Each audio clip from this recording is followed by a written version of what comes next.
नमस्कार प्रिय विद्यार्थियों, गुंदल सर ज्योग्राफी यूट्यूब चैनल पर आपका हार्दिक स्वागत है। हमने बात की थी राजस्थान की ज्योग्राफी स्टार्ट करेंगे हम, तो आज शुरुआत करते हैं हम। और राजस्थान की ज्योग्राफी का पहला जो चैप्टर है राजस्थान की स्थिति और विस्तार। इसे पढ़ने से पहले थोड़ा सा हम ये देख लेते हैं कि राजस्थान कौन से गोलार्ध में है, भारत के मानचित्र पर कौन से दिशा में है। तो स्टार्ट करते हैं हम। ये हमारे पास है ग्लोब। यहाँ बात करते हैं हम 0 डिग्री भूमध्य रेखा। इसका नाम भूमध्य इसलिए रखा क्योंकि ये भू यानी पृथ्वी के मध्य से गुजरती है, तो नाम क्या हो गया, भूमध्य रेखा। इसे विषुवत रेखा भी कहा जाता है, इसे इक्वेटर लाइन भी कहा जाता है और इसे वृत्तम अक्षांशीय वर्त भी कहा जाता है। सबसे बड़ी रेखा हमारे पास ये है, तो वृत्तम अक्षांशीय वर्त सबसे बड़ा वर्त इस रेखा पर बनता है। 90 डिग्री हमारे पास है नॉर्थ में है और 90 डिग्री हमारे पास है साउथ में। ये हमारे पास हो गया दक्षिण और यहाँ बात करेंगे हम उत्तर। यहाँ पर हमारे पास है 0 और 0 से यहाँ चलेंगे हम, तो हमारे पास एक रेखा होगी 23.5 डिग्री नॉर्थ और इसे कहा जाता है कर्क रेखा। इस रेखा को 23.5 डिग्री पर ही क्यों लिया भूगोलवेत्ताओं ने? 24 में भी ले सकते थे, 25 में भी ले सकते थे, 26 में भी ले सकते थे।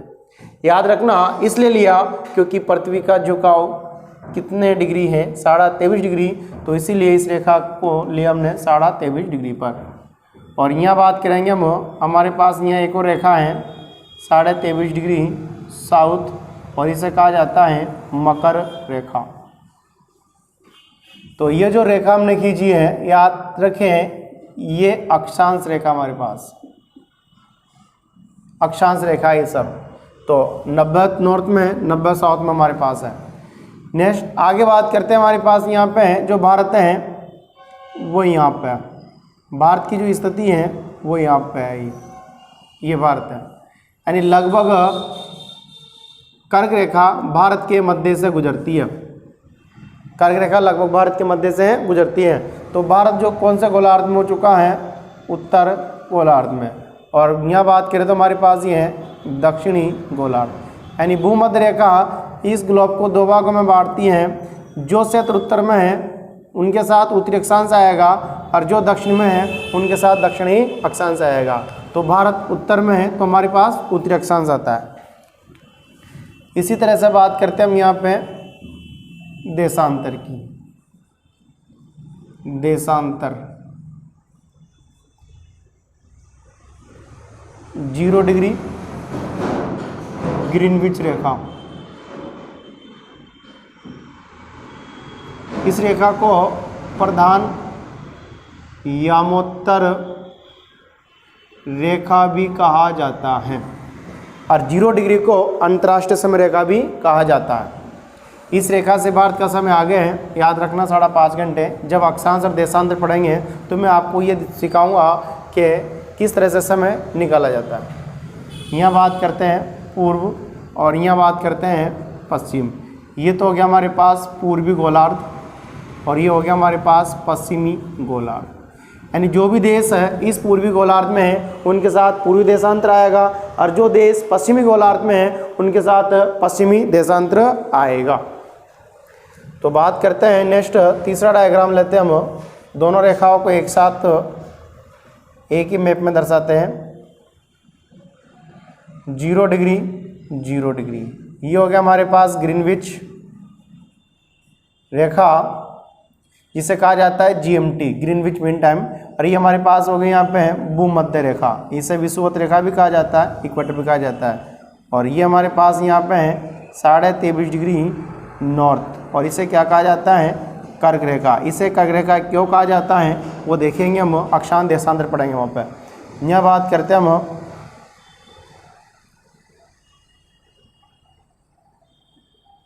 ये हमारे पास है भारत और ये भारत कौन से गोलार्ध में हो चुका है अब, तो ये हमारे पास है उत्तर, ये हमारे पास है दक्षिण, ये हमारे पास है पूर्व और ये हमारे पास है पश्चिम।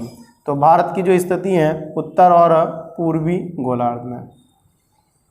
अब कंडीशन ये बन जाती है कि विश्व के मानचित्र पर भारत उत्तर और पूर्वी गोलार्ध में। यदि क्वेश्चन पूछ ले वह घुमा के थोड़ा सा कि विश्व के मानचित्र पर राजस्थान कौन से गोलार्ध में है, तब भी आंसर क्या होगा, उत्तर और पूर्व होगा, क्योंकि याद रखना राजस्थान भी किसके अंदर है, भारत के अंदर है। नेक्स्ट एक और क्वेश्चन पूछ सकता है कि विश्व के मानचित्र पर भारत कौन से कोण पर स्थित है। अब आपको 4 कोण के नाम याद होने चाहिए, बहुत इंपॉर्टेंट क्वेश्चन बन गया यहाँ से। अब जो आपको याद है फिर भी उसने क्वेश्चन घुमा दिया यहाँ से।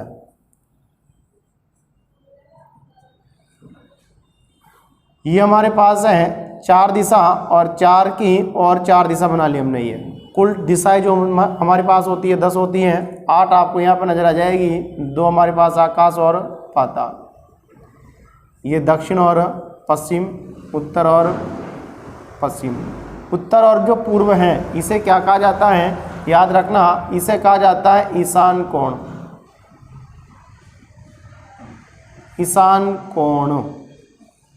उधर नहीं दिख रहा हो तो आप आवाज़ के साथ ही लिखें। नेक्स्ट यहाँ कैसे कहा जाता है, आग्नेय। आग्नेय कोण, इसे कहा जाता है नैऋत्य कोण। इसे कहा जाता है वायु कोण। तो अब हमारे पास क्वेश्चन है कि विश्व के मानचित्र पर भारत कौन से गोलार्ध में है, तो उत्तर पूर्व। और विश्व के मानचित्र पर भारत कौन से कोण पर है, तो हमारे पास कौन सा कोण हो जाएगा यहाँ पे, अब ईशान कोण। तो याद रखना ये है, यदि वो कोण से क्वेश्चन पूछे हैं तो हमारे पास आंसर क्या होगा, ईशान कोण। तो याद रखना ये हमारे पास है 0, 0 के बाद 1, 2, 3 इस तरह से बढ़ेंगे हम, तो भारत की समय स्टार्ट हो जाती है यहाँ पे है 8 डिग्री 4 मुख्य भूमि वाली। यदि दक्षिणतम की बात करेंगे हम तो हमारे पास इंदिरा पॉइंट है वो 6 डिग्री 4 पर स्टार्ट हो जाती है। तो अब देखते हैं हम भारत के मैप में देखते हैं कि राजस्थान की क्या कंडीशन है, किस दिशा में हमारे पास राजस्थान है।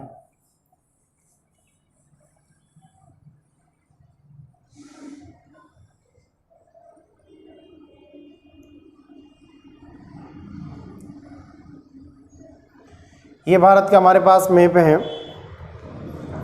यहाँ बात करेंगे हमारे पास ये राजस्थान है, ये हमारे पास उत्तर। यहाँ बात करेंगे तो हमारे पास है दक्षिण, यहाँ बात करेंगे तो पश्चिम, और यहाँ हमारे पास है ये पूर्व।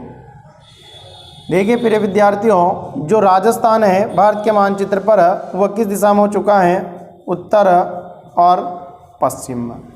तो आंसर क्या हो जाएगा हमारे पास, उत्तर और पश्चिम। यदि वो कोण पूछे तो याद रखना कौन सा कोण कहलाता है उत्तर पश्चिम, तो याद रखिए आप वायु कोण।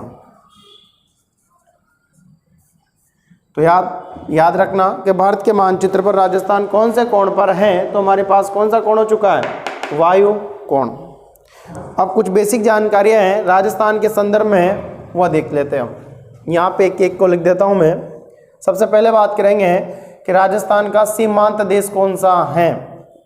सीमांत देश तो हमारे पास वो कहलाता है यहाँ पे पाकिस्तान, यानी अपना पड़ोसी देश राजस्थान का वो पाकिस्तान है।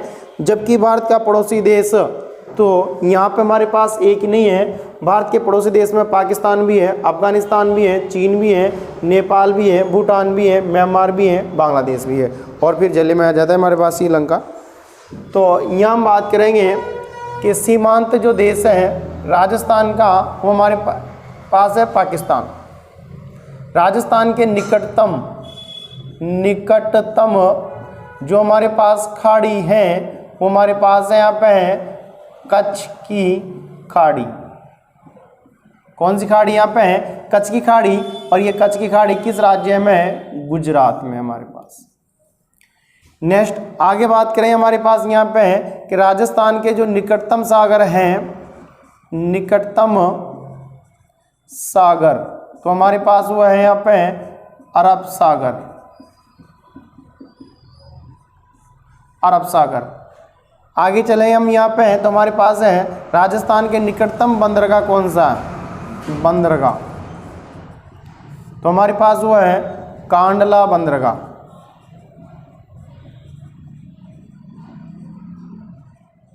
कांडला बंदरगाह, और ये एक ज्वारी बंदरगाह है। और यहाँ बात करेंगे हम, इसका नया नाम रख दिया गया है पंडित दीनदयाल उपाध्याय बंदरगाह। ये क्वेश्चन एग्जाम में पूछा गया है, कांडला बंदरगाह का नया नाम। तो कुछ बेसिक जानकारी हमारे पास ये राजस्थान के संदर्भ में है। अब बात करते हैं कि भारत की अक्षांश स्थिति क्या है, देशांतर क्या है, उसके बाद ही हम राजस्थान को लेंगे। तो पहले इन्हें मैं रब कर देता हूँ, आपने नोट कर लिए होंगे ये। प्रिय विद्यार्थियों, इस चैनल को ज़्यादा से ज़्यादा लाइक करिए, सब्सक्राइब करिए और शेयर करिए। बहुत शानदार कंटेंट आपको यहाँ देखने को मिलेंगे। जैसे हम आगे बढ़ेंगे अभी अक्षांश में, तो आपने अभी तक तो यही पढ़ा होगा कि राजस्थान की अक्षांश स्थिति 23 डिग्री 03 मिनट, उत्तरी अक्षांश से 30 डिग्री 12 मिनट है। लेकिन ये हम ये भी देखेंगे कि राजस्थान का मध्यवर्ती अक्षांश कौन सा है, ऐसा कौन सा अक्षांश है जो राजस्थान के सर्वाधिक जिलों से गुजरता है। तो ये हमारे पास है भारत। इस भारत के मानचित्र में पहले हम राजस्थान को देखते हैं।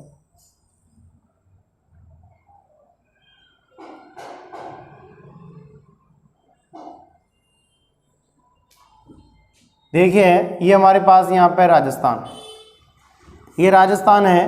तो पहले भारत की अक्षांश और देशांतर के बारे में बात कर लेते हैं और उसके बाद हम राजस्थान के बारे में बात करेंगे। हमारे पास यहाँ पे जो जगह है इसका नाम है केप कैमरिन, और इसे भी क्या कहा जाता है, और कन्या कुमारी।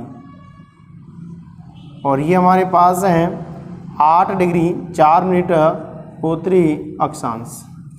यहाँ बात करेंगे हम 8/4 से लेकर 37 डिग्री 6 मिनट उत्तरी अक्षांश। यहाँ बात करेंगे देशांतर की हम 68 डिग्री 7 मिनट पूर्वी देशांतर से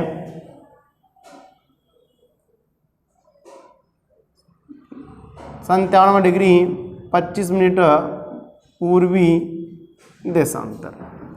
ये मुख्य भूमि का हमारे पास दक्षिणतम बिंदु है, यदि दक्षिणी बिंदु है। दक्षिणतम की बात करेंगे तो हमारे पास एक और है जिसे हम बोलते हैं कन्याकुमारी, और ये हमारे पास है 6 डिग्री 4 मिनट उत्तरी अक्षांश में हमारे पास। ये सबसे दक्षिणी बिंदु हो गया केप कैमरिन। उत्तर की बात करेंगे तो हमारे पास यहाँ पे है इंदिरा कोल, जम्मू कश्मीर वाला एरिया। नेक्स्ट यहाँ बात करेंगे हम, तो अभी वो याद रखना लद्दाख में जा चुका है। यहाँ बात करेंगे हम सरक्रिक, गुजरात। और यहाँ बात करेंगे हम इधर हम कीबुत, अरुणाचल प्रदेश। वालांगू जिला है और जगह है कीबुत। याद रखना ये जो केप उस क्षेत्र को कहा जाता है, ऐसा स्थलभाग जो सागर के अंदर स्थित हो, उसे कहा जाता है केप। जैसे दक्षिण अफ्रीका में केप टाउन, तो वो भी हमारे पास सागर के अंदर है। और क्रिक, एक शब्द नाम सुना होगा आपने, क्रिक। जैसे अपने यहाँ पे शब्द आया सर क्रिक, ऐसा जलीय भाग स्थल भाग के अंदर अंदर हो तो उसे कहा जाता है क्रिक। तो केप और क्रिक। अब यहाँ पे हमारे पास है 8 डिग्री 4, तो हम बात कर रहे हैं राजस्थान।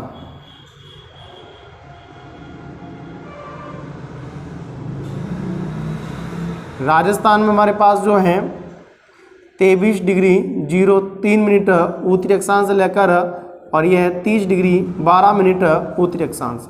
8 के बाद 9, 10, 11 इस तरह से बढ़ेंगे। 23 डिग्री 03 उत्तरी अक्षांश से 30 डिग्री 12। यहाँ मैं बना देता हूँ मैं राजस्थान का।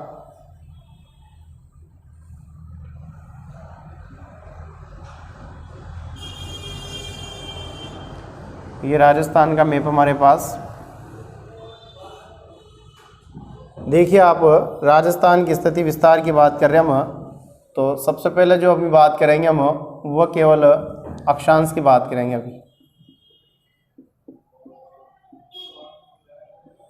पहले जो बात करेंगे हम अक्षांश की बात करेंगे। तो हम बात कर रहे हैं कि भारत का जो अक्षांश विस्तार है 8 डिग्री 4 से लेकर 37 डिग्री 6 मिनट है। तो राजस्थान का क्या है, राजस्थान का हमारे पास है 23°03' उत्तरी अक्षांश से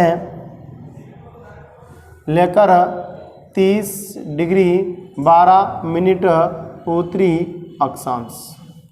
यहाँ पे 03 लिखा मैंने, यहाँ पे आप इस तरह से लिखते हो 23°30'। तो याद रखना ये 23:30 नहीं है, ये 23:30 तो क्या हो जाता है हमारे पास 23°, कितना हो गए हैं 23.5°। यानी इसे तो आप क्या बोल सकते हो कर्क रेखा। तो ये तो लगभग बांसवाड़ा के मध्य से गुजरती है। तो याद रखना 23:30 नहीं है, वो 23:03 है हमारे पास, उसे हम क्या बोलते हैं कर्क रेखा बोलते हैं 23.5 को।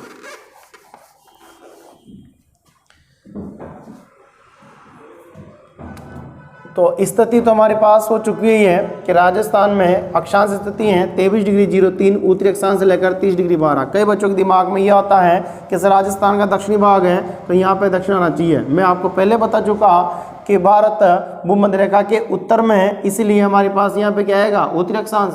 भारत के साथ भी उत्तरी अक्षांश, तो राजस्थान के साथ भी उत्तरी अक्षांश। अब देखिए आप कि राजस्थान का अक्षांशीय विस्तार यानी अक्षांशीय फैलाव कितना है, कितने अक्षांश पर राजस्थान है। जैसे 23 के बाद 24, 25, 26, 27, 28, 29, 30। तो कुछ नहीं करना आपको, यानी ज़्यादा में से कम को माइनस कर दें। जो हमारे पास है 30°12 माइनस करेंगे हम 23°03'। तो हमारे पास यहाँ पे 9 और हमारे पास यहाँ पे 7। तो राजस्थान का जो अक्षांशीय है फैलाव है 7°9' का है, 7 डिग्री और 9 मिनट का है। अब बात आती है हमारे पास कुछ और अक्षांश हैं, वो बहुत ज़्यादा इम्पोर्टेंट है। तो बात करते हैं हम कि राजस्थान में कौन सा अक्षांश है जो सर्वाधिक जिलों से गुजरता है। बहुत इम्पोर्टेंट क्वेश्चन है। तो हमारे पास है, यहाँ लिखता हूँ मैं, सर्वाधिक जिलों से गुजरने वाला अक्षांश, सर्वाधिक जिलों से गुजरने वाला जो अक्षांश हमारे पास है वह है 25 डिग्री नॉर्थ। याद रखना ये है 10 जिलों से गुजरता है। कितने जिलों से गुजरता है ये? 10 जिलों से। अब वो 10 जिले कौन कौन से हैं तो आप डायरेक्ट लिख सकते हो। मैं बात करूँ यहाँ पे 10 ज़िले हैं। पहला ज़िला हमारे पास यहाँ पे है बाड़मेर, फिर यहाँ बात करेंगे जालौर, फिर बात करेंगे हम आगे यहाँ पे सिरोही, फिर पाली, फिर राजसमंद, फिर उदयपुर, फिर बात करेंगे भीलवाड़ा, फिर बात करेंगे हम यहाँ पे बूंदी, फिर यहाँ बात करेंगे कोटा और यहाँ बात करेंगे हम बारा। देख गिन लिया आप इन्हें 1 2 3 4 5 6 7 8 9 10। तो हमारे पास ये 10 जिले हैं जहाँ से कौन सी जगह गुजरती हैं 25 डिग्री नॉर्थ अक्षांश। बहुत ज़्यादा इंपॉर्टेंट क्वेश्चन है, याद रखना। क्वेश्चन इस तरह से आ जाएगा हमारे पास, या तो क्वेश्चन आ जाएगा कौन सा अक्षांश राज्य के सर्वाधिक जिलों से गुजरता है, तो याद रखना 25 डिग्री नॉर्थ। यह क्वेश्चन आ जाएगा किस जिले से 25 डिग्री उत्तरी अक्षांश नहीं गुजरता। बहुत इंपॉर्टेंट क्वेश्चन बनकर आ रहा है। नेक्स्ट एक और हमारे पास क्वेश्चन है, राज्य का मध्यवर्ती अक्षांश कौन सा है। वो अक्षांश जो राजस्थान के लगभग मध्य से गुजरता है। तो बहुत इंपॉर्टेंट क्वेश्चन है। ऐसे क्वेश्चन पुटअप होने वाले हैं आप बच्चों, तो याद रखना ये गाइडों में नहीं मिलने वाले हैं। वही क्वेश्चन आते अधिकांशतः जो गाइडों पे नहीं होते। तो 27 डिग्री नॉर्थ ये लगभग राजस्थान के मध्य से गुजरता है। अब बात करते हैं कौन कौन जिलों गुजरता है। जैसलमेर, जोधपुर, नागौर, जयपुर, दौसा और यहाँ पे है भरतपुर। यानी यह 6 जिलों से गुजरता है। कितने जिलों से है? 6 जिलों से। तो आपको बहुत शानदार क्वेश्चन देखने को मिले यहाँ पे कि राजस्थान का मध्यवर्ती अक्षांश कौन सा है और राजस्थान का कौन सा अक्षांश है जो सर्वाधिक जिलों से गुजरता है। इसी तरह से आगे बात करेंगे हम कुछ अक्षांश हमारे पास और भी है जो बहुत ज़्यादा इम्पोर्टेंट है, एक और हमारे पास है और वो हमारे पास है 23.5 डिग्री नॉर्थ, और इसे क्या कहा जाता है? कर्क रेखा, ट्रॉपिक ऑफ कैंसर। तो यहाँ बात करते हैं हम कर्क रेखा की बात करते हैं, इसकी जो जितनी भी डिटेल है वो यहीं में हम बात कर लेते हैं, कर्क रेखा की बात कर लेते हैं। नेक्स्ट देखिए प्रिय विद्यार्थियों, ये आप लोगों ने लिखा होगा, मैं इसे रब कर देता हूँ क्योंकि अपने पास इलेक्ट्रॉनिक बोर्ड नहीं है जो पेज जो आप नया न्यू पेज आ जाए है। नेक्स्ट बात करते हैं अब कर्क रेखा। यहाँ से हमारे पास है ये कर्क रेखा और इसे कहा जाता है 23.5 डिग्री नॉर्थ, और ये हमारे पास है कर्क रेखा।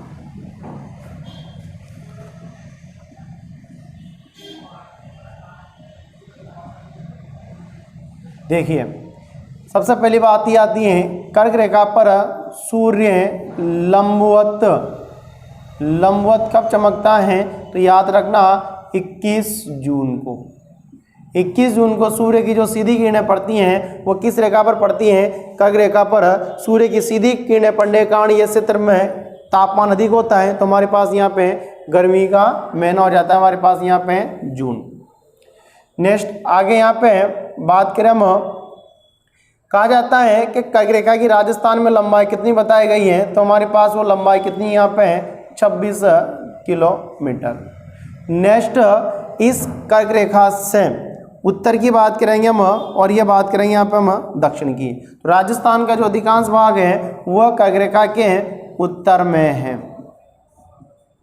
लिख ले आप साथ के साथ ही, राज्य का अधिकांश भाग कर्क रेखा के उत्तर में, ये उत्तर हो जाएगा और ये दक्षिण। तो अधिकांश भाग कहाँ पे हो जाएगा हमारे पास? ये उत्तर में हो चुका है यहाँ पे। नेक्स्ट आगे बात करते हैं, जो हमारे पास इंपॉर्टेंट लाइन है कि जो कर्क रेखा है बांसवाड़ा के मध्य से गुजरती है, और मध्य से गुजरती है किस गांव से है? छींच गांव से। और जगह कौन सी हमारे पास यहाँ पे है? कुशलगढ़। और नेक्स्ट जिले की बात करेंगे तो हमारे पास है बांसवाड़ा। याद रखना छींच गांव से ये मध्य से गुजरती है। छींच क्यों फेमस है? यहाँ पे ब्रह्मा जी का मंदिर भी है इसलिए फेमस है। राजस्थान में ब्रह्मा जी के मंदिर की बात करें हम तो हमारे पास एक तो है पुष्कर अजमेर, एक आसोतरा बाड़मेर, और तीसरा हमारे पास है छींच बांसवाड़ा।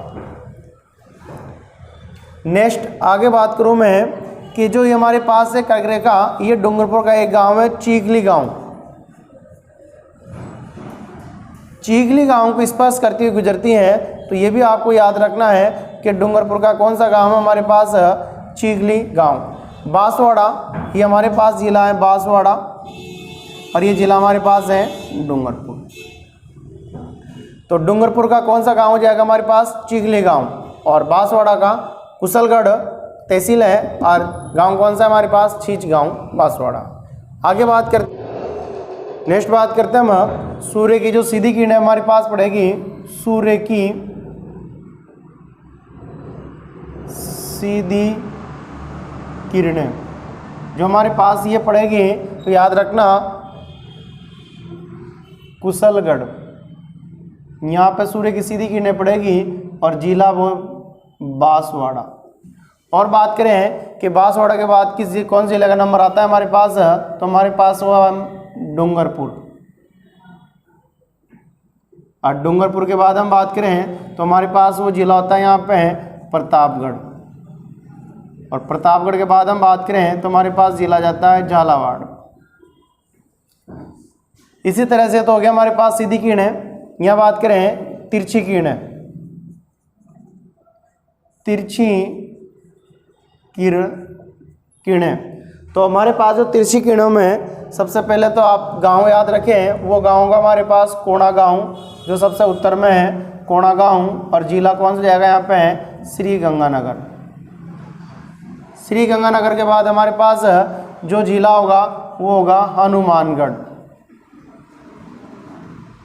हनुमानगढ़ के बाद जो हमारे पास जिला होगा वो होगा चूरू, और चूरू के बाद कौन सा होगा? बीकानेर। तो प्रिय विद्यार्थियों, हमने यहाँ पे एक साथ एक ही जिला न लेके एक साथ 4 जिले लिए हैं। सबसे तिरछी किरणें वाले जिले हैं और सबसे सीधी किरणें वाले जिले।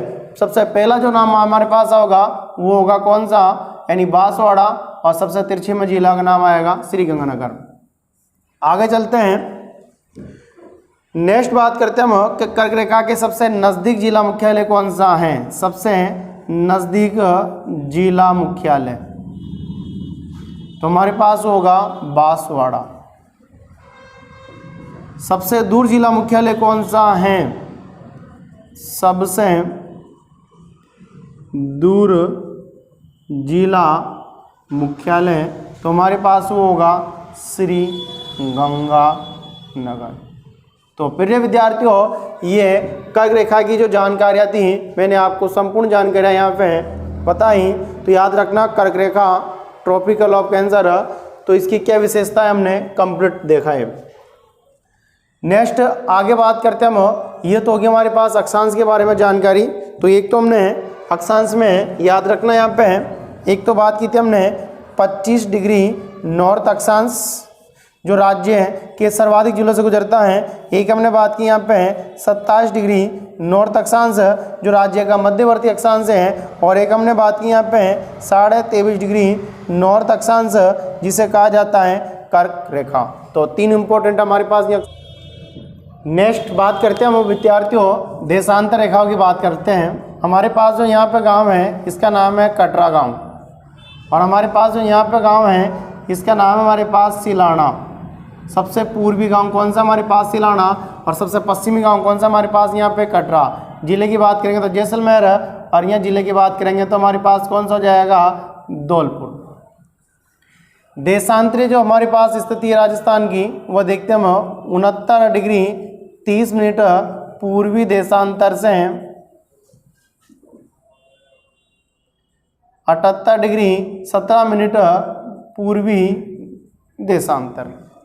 याद रखना यहाँ पे ये पूर्वी देशांतर क्यों आया जबकि राजस्थान का पश्चिमी भाग, इसलिए मैंने आपको पहले समझाया था कि हम विश्व के मानचित्र पर कौन से गोलार्ध में है, पूर्वी गोलार्ध में।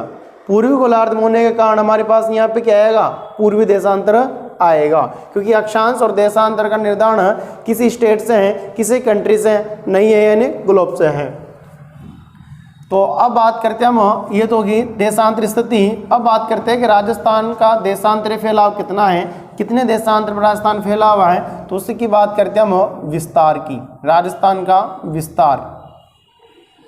तो यहाँ भी वही कंडीशन होगी, यानी ज़्यादा देशांतर में से कम वाले को माइनस कर दिया आप 78 17 मिनट 69 डिग्री 30 मिनट।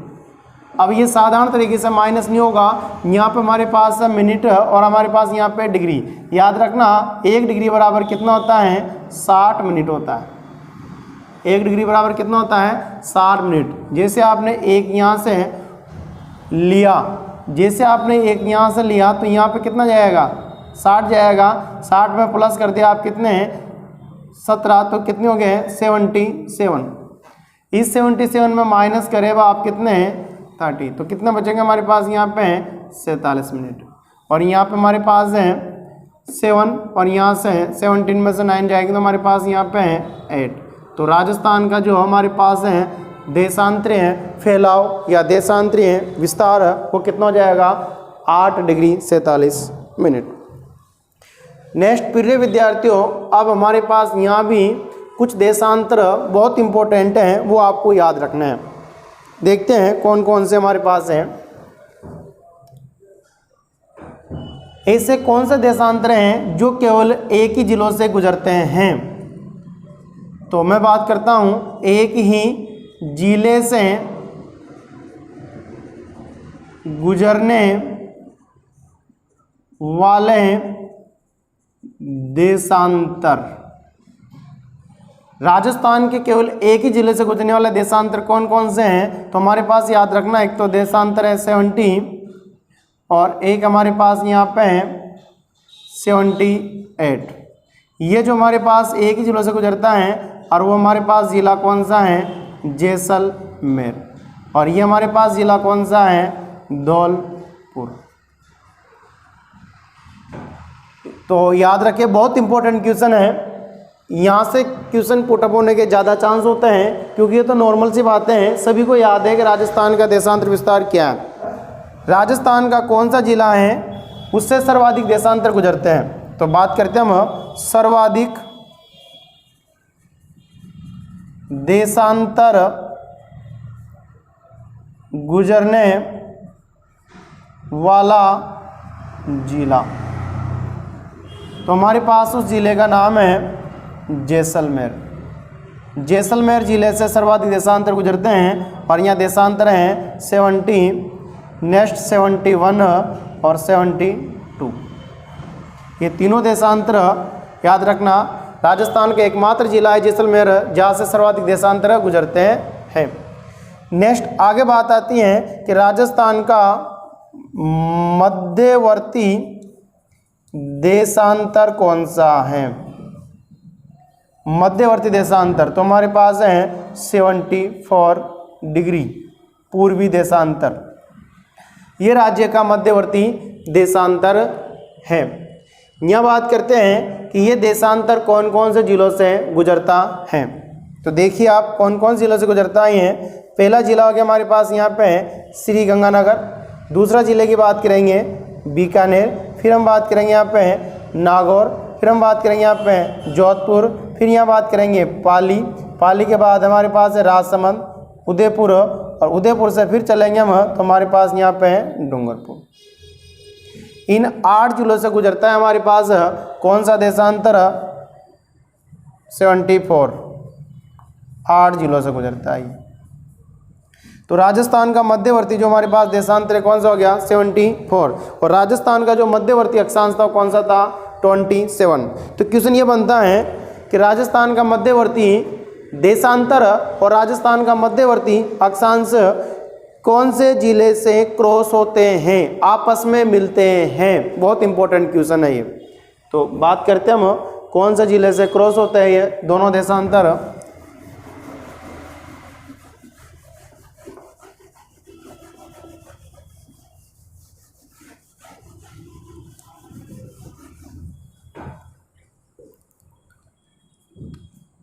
ये हमारे पास है 27 और यहाँ पे हमारे पास आ जाएगा नॉर्थ, क्योंकि ये तो हो गया अक्षांश, मध्यवर्ती अक्षांश कहलाता ही है। राज्य का मध्यवर्ती अक्षांश है हमारे पास है मध्यवर्ती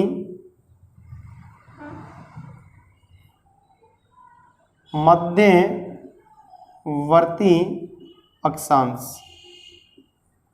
और ये हमारे पास है 74, ये हमारे पास है मध्यवर्ती देशांतर।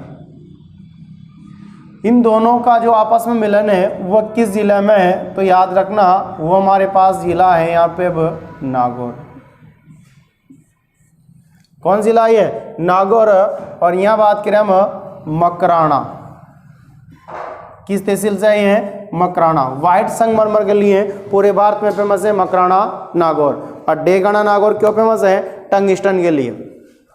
तो मकराना नागौर से गुजरता है मध्यवर्ती अक्षांश और मध्यवर्ती देशांतर। नेक्स्ट आगे बात करते हैं हम राज्य का मध्यवर्ती गांव कौन सा है। मध्यवर्ती गांव तो हमारे पास हुआ है लापोलाई, और लापोलाई ये याद रखना मेड़ता से लगभग 15 किलोमीटर की दूरी पर है, और जिला हमारे पास कौन सा जाएगा नागौर। लेकिन सैटेलाइट में जो देखा गया गांव है, सैटेलाइट की दृष्टि से मध्यवर्ती जो हमारे पास गांव है वो कौन सा है।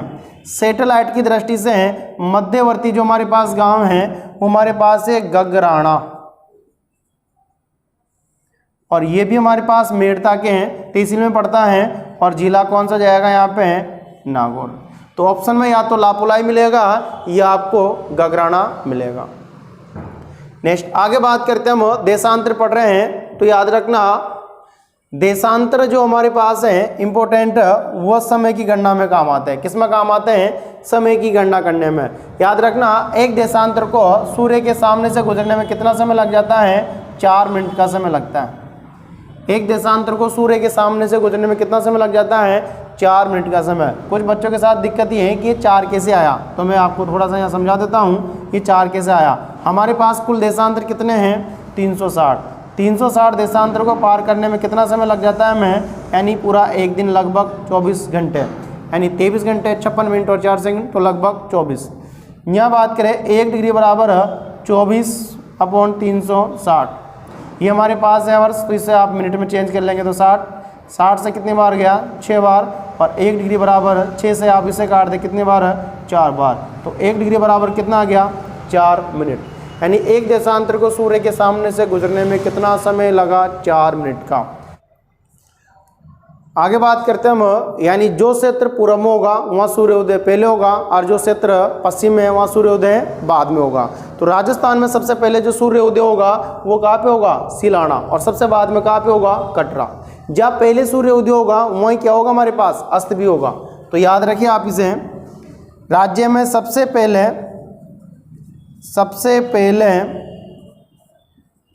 सूर्योदय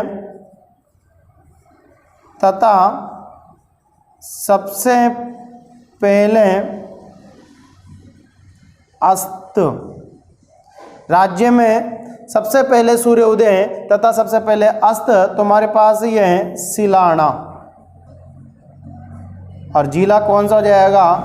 धौलपुर। इसी तरह से बात करेंगे हम, राज्य में सबसे बाद में सूर्योदय तथा सबसे बाद में अस्त, तो हमारे पास हो जाएगा कटरा। और जिला कौन सा जाएगा? जैसलमेर। अब बात ये होती है कि सिलाना से कटरा गांव के बीच का समय अंतराल कितना है। तो वो हमारे पास जो समय अंतराल है, राज्य का जो समय अंतराल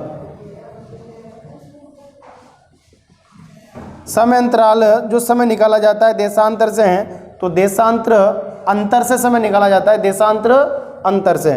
तो हमारे पास देशांतर जो अंतर था दोनों का, वो था हमारे पास 8 डिग्री 47 मिनट इंटू 4। इसको दोनों से गुणा कर दे आप, इसके गुणा करेंगे तो ये सेकंड में चेंज होती है, और इसका गुणा करेंगे तो ये मिनट में चेंज होती है। ये फाइनल है, आपको मैं बता दूंगा जब अक्षांश और देशांतर पढ़ेंगे कि ये किस तरह से होता है। देखिए आप, ये 47 इंटू 4 तो हमारे पास हो गए 188 ये सेकंड, और 4 इंटू 8 तो हमारे पास हो गए 32 मिनट, यानी 32 मिनट 188 सेकंड। इस 188 सेकंड जो हमारे पास आए हैं, इसे आप मिनट में चेंज करें तो किसका भाग देंगे? 60 का। तो कितना मिनट होगा? 3 मिनट, और हमारे पास यहाँ पे आ जाएगी 8 सेकंड। इस 3 मिनट को तो आप ऐड कर सकते हो किसमें? 32 में। तो हमारे पास यहाँ पे हो जाएगी 32 + 3 यानी 35 मिनट, और ये हमारे पास आ जाएगा 8 सेकंड। तो राजस्थान का जो समय अंतराल है वो कितना हो गया? 35 मिनट और 8 सेकंड का। यानी याद रखना, पहले सूर्योदय था यहाँ पे और बाद में होता है हमारे पास यहाँ पे। यदि हम कोई स्थल भाग से पूरब की ओर जाएंगे तो यहाँ पे समय प्लस होगा, और इधर जाएंगे हम तो समय क्या होगा? माइनस होगा। पूरब में जाने पर समय प्लस होता है और पश्चिम में जाने पर समय माइनस होता है। टॉपिक आएगा हमारे पास अक्षांश, देशांतर, अंतर्राष्ट्रीय समय रेखा, अंतर्राष्ट्रीय तिथि रेखा, तो वहाँ पे ये चीज़ें हमें पढ़ने को मिलेगी, बहुत डिटेल से मिलेगी। जैसे आपको ये सब्जेक्ट भी मिल रहा ही है टॉपिक, इसी तरह से वहाँ भी मिलेगा। वो हमारे पास सब है विस्तार, राजस्थान की लंबाई चौड़ाई, राजस्थान का क्षेत्रफल। तो हम बात करते हैं उत्तर से हैं दक्षिण, ये हमारे पास है 8 to 6 किलोमीटर। यहाँ बात करेंगे हम तो हमारे पास ये वाली है 869 किलोमीटर। उत्तर से दक्षिण की बात करें 826, और पूर्व से पश्चिम बात करेंगे हम तो 869। लेकिन एग्जामिनर ने क्या किया, बहुत शानदार क्वेश्चन पूछा इन्वेस्टिगेटर के पेपर में कि राजस्थान की लंबाई और चौड़ाई में कितने किलोमीटर का अंतर है। क्या पूछ लिया उसने यहाँ पे? अंतर। तो आपको कुछ नहीं करना, माइनस कर दिया हम तो हमारे पास ये होगा 43 का अंतर। यदि वो पूछे आपसे हैं भारत के संदर्भ में बात करूं मैं कि भारत की लंबाई चौड़ाई में कितने किलोमीटर का अंतर है, तो 281 किलोमीटर का अंतर है। ये कहाँ पे हमारे पास है, भारत के संदर्भ में बात करें तो। और राजस्थान की बात की तो हमने 43 किलोमीटर का अंतर है। दोनों को माइनस कर देंगे, वहाँ भी माइनस करेंगे हम 32, 14 माइनस 29 और 33 को माइनस कर दे आप, तो हमारे पास क्या आ जाएगा, 281 आ जाएगा हमारे पास। ही है 281, यहाँ पे आ जाते वापस। अब देखिए इधर हमारे पास यहाँ पे राजस्थान की लंबाई चौड़ाई का अंतर कितना हो गया, 43 किलोमीटर का अंतर। नेक्स्ट हमारे पास है कि राजस्थान का क्षेत्रफल कितना है। क्षेत्रफल 3,42,239 वर्ग किलोमीटर, 3,42,239 वर्ग किलोमीटर। हो सकता है वो आपसे मील में पूछ ले, तो हमारे पास हो जाएगा 1,32,139 वर्ग मील। ये आपसे मील में पूछे तो। नेक्स्ट जो राजस्थान का क्षेत्रफल है, देश के क्षेत्रफल का कितना प्रतिशत है। देश के क्षेत्रफल का कितना प्रतिशत है, तो 10.41% है।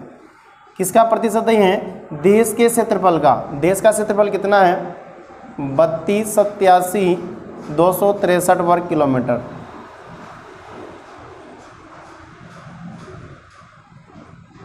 ये भारत का हमारे पास क्षेत्रफल है। तो राजस्थान का जो क्षेत्रफल है देश के क्षेत्रफल का कितना है, 10.41 किलोमीटर। नेक्स्ट बात करूं मैं कि जो राजस्थान का जो क्षेत्रफल है वे विश्व के क्षेत्रफल का कितना प्रतिशत है। विश्व के क्षेत्रफल का कितना प्रतिशत है, तो हमारे पास हो जाएगा 0.25%। बहुत इंपॉर्टेंट क्वेश्चन है, 0.25%। और इसी को आप लें कि जो भारत का क्षेत्रफल है वो विश्व के क्षेत्रफल का कितना प्रतिशत है, तो आपको याद है 2.41%। यहाँ बात कर रहा हूँ मैं 2.41%। नेक्स्ट आगे बात करते हैं कि राजस्थान का जो क्षेत्रफल हमारे पास है वो कुछ देशों के क्षेत्रफल से भी ज़्यादा है। तो देखते हैं हम यहाँ पे, यहाँ बात करते हैं हम देश और यहाँ बात करते हैं हम राजस्थान। कुछ के साथ तो बराबर है और कुछ से हमारे पास अधिक है। जैसे हम बात करें यहाँ पे जापान, हम बात करें यहाँ पे जर्मनी, इन दोनों के साथ की बात करेंगे हम तो अपना क्षेत्रफल बराबर है लगभग। नेक्स्ट यहाँ पे आता है हमारे पास ग्रेट ब्रिटेन, इससे अपना जो क्षेत्रफल है लगभग 2 गुना है। नेक्स्ट यहाँ बात करेंगे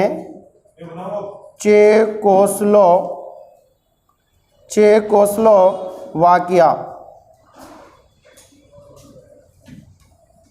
ये हमारे पास जो है इससे हमारा क्षेत्रफल 3 गुना है। यहाँ बात करेंगे श्रीलंका, इससे अपना जो क्षेत्रफल है वह 5 गुना है। यहाँ बात करेंगे इजराइल, इजराइल से क्षेत्रफल अपना 17 गुना है। बहुत फेमस, याद रखना, बूंद बूंद सिंचाई पद्धति कहाँ से आई थी, इजराइल से राजस्थान में। तो याद रखना कि राजस्थान का जो क्षेत्रफल है कुछ देशों से अधिक है। तो आपके सामने यहाँ पे पूरे देश हैं, किस किस देश से हमारा क्षेत्रफल अधिक है। आगे बात करते हैं। नेक्स्ट हम इसे रब कर देता हूँ मैं वापस।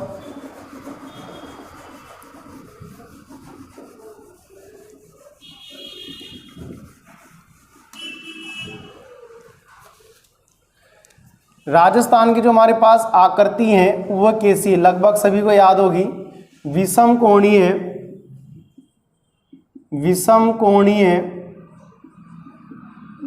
चतुर्भुजाकार या पतंगाकार। ये आकृति का जो नाम दिया वो किस व्यक्ति ने दिया, तो T.H. हैंडल ने। T.H. हैंडले के अनुसार। नेक्स्ट क्वेश्चन हमारे पास ये आता है कि राजस्थान का सबसे बड़ा जिला कौन सा है, जैसलमेर, और सबसे छोटा कौन सा है, धौलपुर। तो नॉर्मल सी बातें हैं, लेकिन क्वेश्चन इन दोनों जिलों से बहुत शानदार बन सकते हैं, वो देखते हैं हम। यहाँ बात करते हैं पहले सबसे बड़ा जिला। सबसे बड़ा जिला जो हमारे पास है वो है जैसलमेर। जैसलमेर का क्षेत्रफल है 38,401 वर्ग किलोमीटर। नेक्स्ट बात करें हम सबसे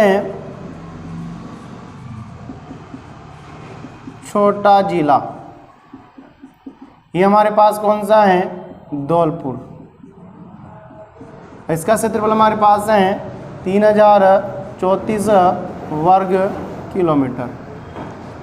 अब इन दोनों क्वेश्चन से, इन दोनों जिलों से बहुत शानदार क्वेश्चन बन रहे हैं हमारे पास, वो देखते हैं हम। दोनों से बहुत शानदार क्वेश्चन बन रहे हैं, वो देखते हैं। यह बात होती है कि जो जैसलमेर का जो क्षेत्रफल है, जैसलमेर का क्षेत्रफल राजस्थान के क्षेत्रफल का कितना प्रतिशत है। जैसलमेर का जो क्षेत्रफल है राजस्थान के क्षेत्रफल का कितना प्रतिशत है। तो अब यहाँ हमारे पास जो आंसर होगा वो होगा 11.22%। प्रिय विद्यार्थियों, बहुत शानदार क्वेश्चन है। यानी जो जैसलमेर का जो क्षेत्रफल है वो राजस्थान के क्षेत्रफल का कितना प्रतिशत है, तो वो कितना होगा, 11.22। नेक्स्ट आगे बात करें हम, इसी तरह से यहाँ बात करेंगे धौलपुर। धौलपुर का क्षेत्रफल राजस्थान के क्षेत्रफल से कितना प्रतिशत है। तो धौलपुर का जो क्षेत्रफल है राजस्थान के क्षेत्रफल का कितना प्रतिशत है, तो हमारे पास यहाँ पे आंसर होगा 0.89%। दोनों क्वेश्चन बहुत ज़्यादा इंपॉर्टेंट है।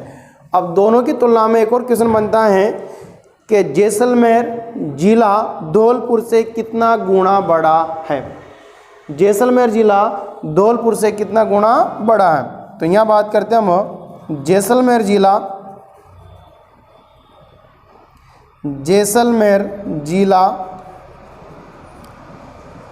धौलपुर से कितने गुना बड़ा है। तो हमारे पास जो यहाँ पे आंसर होगा वो होगा 12.66% में। नेक्स्ट आगे बात करते हैं हम कि क्षेत्रफल के आधार पर राजस्थान के जिलों का आरोही क्रम क्या होगा और अवरोही क्रम क्या होगा। तो पहले बात करते हैं आरोही क्रम। आरोही क्रम किसे कहा जाता है, यानी छोटे से बड़ा, एक के बाद दो, दो के बाद तीन, इस तरह से। तो आरोही क्रम की बात करेंगे तो हमारे पास सबसे छोटा जो जिला होगा इसे बोल सकते हो आप बढ़ता क्रम। तो सबसे पहले आएगा हमारे पास धौलपुर, फिर हमारे पास यहाँ पे होगा दौसा, दौसा के बाद होगा हमारे पास यहाँ पे डूंगरपुर, और डूंगरपुर के बाद होगा हमारे पास यहाँ पे राजसमंद। ये आप लोगों ने रट लिया, लेकिन एग्जामिनर क्या करता है, लेस देन ग्रेटर देन का चिन्ह भी यहाँ पे डाल सकता है। तो इस तरह से चिन्ह लगेगा, आप इसमें याद रखना ये वाला। अवरोही क्रम, अवरोही जो क्रम होगा यानी ये होता है हमारे पास घटता क्रम। तो सबसे पहले बात करेंगे हम, सबसे बड़ा जिला हो जाएगा जैसलमेर। जैसलमेर के बाद हम बात करेंगे यहाँ पे बाड़मेर। बाड़मेर के बाद आएगा हमारे पास ये बीकानेर, और बीकानेर के बाद जो हमारे पास आएगा वो होगा यहाँ पे जोधपुर। और ये इसका जो चिन्ह होगा इस तरह से होगा। तो आरोही क्रम और अवरोही क्रम बहुत ज़्यादा इंपॉर्टेंट है, वो आपसे ये नहीं पूछने वाला सबसे बड़ा कौन सा है, सबसे छोटा कौन सा है। तो यह था हमारे पास टॉपिक राजस्थान की स्थिति व विस्तार। इस चैनल को लाइक करिए, सब्सक्राइब करिए और शेयर करिए। यानी यदि आपको ज्योग्राफी पढ़नी है तो इस चैनल को आप सब्सक्राइब करके रखें। प्रत्येक टॉपिक इस चैनल में आपको उपलब्ध होंगे। Thank you.